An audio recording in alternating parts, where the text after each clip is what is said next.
Саламатсыздарбы туугандар, мен силер менен Бекиев Эмил Маликович. Бүгүнкү темабыз ушул кечеги Ысык Көл областына биздин Ысык Көл көлүбүздүн Адахан Кимсанбаев ошол жактан агитацияны баштайын десе, ошол Ысык Көлдүн көпөстөрү бандиттерди азыркы Садыр Зектин жүгүндүлөр, мындай айткандачы. Адахан Кимсанбаевдин алдын тосушуп, агитация кылдырганга уруксат бербептир. Коркутушуп, үйүңөр төртөөбүз бунтип, бул жакшылыкка алып келбейт. Мен азыр учурда мен ушул Америка Кошмо Штатынын Москвадагы посольствосуна келдим. Келген себебим мен кат жөнөтөйүн атам Америка Кошмо Штатына жаңы президентке Байденге, господин Байденге.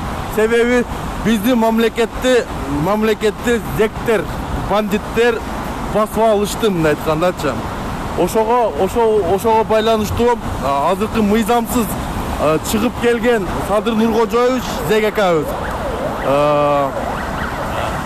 Ушу өз аракеттери менен бийликти басып алып, 6,5 миллион элдин сөзүн укпай, өз билгенин кылып, президенттикке аттанды. Мен ушу Садыр Нуркожоевичке кайрылам.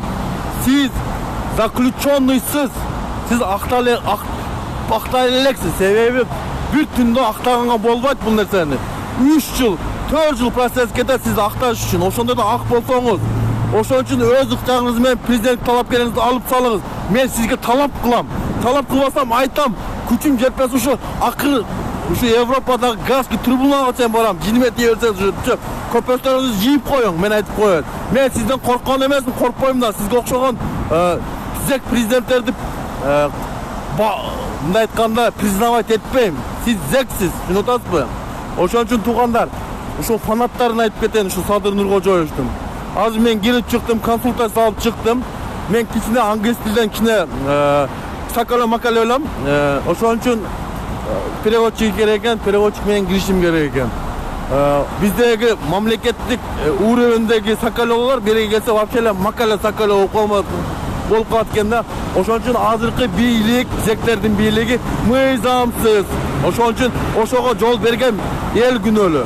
Биз өзүбүз күнөөлүү. Ушу зектерге 5-октябрь күнү ушу зектерге даяр кылып берип койгон биз күнөөлүүбүз өзүбүзчү.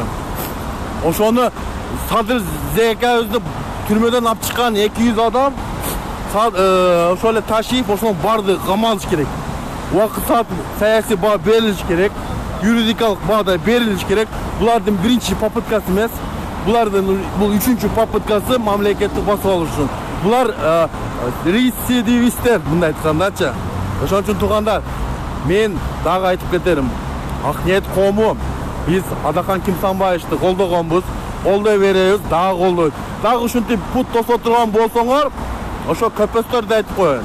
Ошо жүгүндүлөрдү айтып коеюн. Не выездо кылып коем мен, жиниме тие бербегиле менинчи. Не выездо Кыргызстандан чыккыс кылып коем, башка мамлекетке киргиз кылып коем. Ар бириңиз списогуң бар мендечи. Ошон үчүн Садыр акага айтып кетейин, талапкериңизди алып салыңыз. Сиз зек адамсыз, заключенный президент болбойт, мен сизге айтып коеюн. Туугандар, бардыгына таратыңыздар, себеби бул маалымат бардыгына кетиш керек.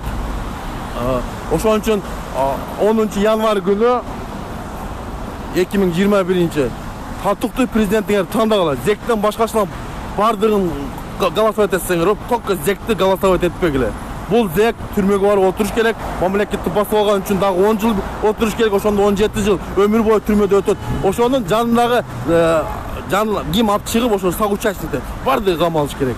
Туугандар, саламатта калыңыздар. Мен силер менен Бекиев Эмил, мен дагы чыгам эфирге. Пока.